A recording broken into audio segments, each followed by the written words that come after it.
Doctor Vandana Das കൊലക്കേസിൽ CBI അന്വേഷണം ആവശ്യപ്പെട്ടുള്ള ഹർജി അന്തിമവാദത്തിനായി ഈ മാസം 18 മാറ്റി.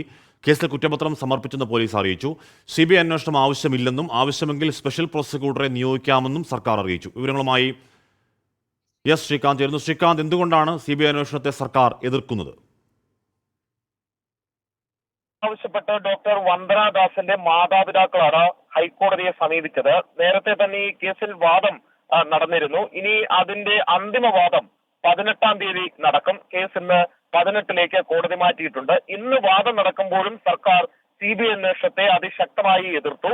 സർക്കാർ പറയുന്നത് ഇതിന്റെ കുറ്റപത്രമൊക്കെ സമർപ്പിച്ചു കഴിഞ്ഞു, ഇതിനോടകം അന്വേഷണം പൂർത്തിയായതാണ്, ഈ വിഷയവുമായി ബന്ധപ്പെട്ട് ശേഖരിക്കേണ്ട എല്ലാ തെളിവുകളും ശേഖരിച്ചു, ഈ ഘട്ടത്തിൽ ഇനി CBIക്ക് ഇത് വിടേണ്ട ആവശ്യമില്ല, ഇതാണ് സർക്കാരിന്റെ വാദം.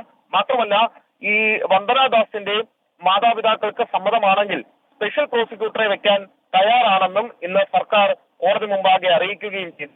അതേസമയം ഈ CBI അന്വേഷണ ആവശ്യത്തിൽ പ്രതി സന്ദീപിന് ഇതിൽ കക്ഷി ചേരാൻ, ഈ ഹർജിയിൽ കക്ഷി ചേരാൻ കോടതി അനുമതി നൽകുകയും ചെയ്തിട്ടുണ്ട്. അന്തിമവാദം നടക്കുമ്പോൾ സന്ദീപിനും തന്റെ ഭാഗം അവതരിപ്പിക്കാൻ സാധിക്കും.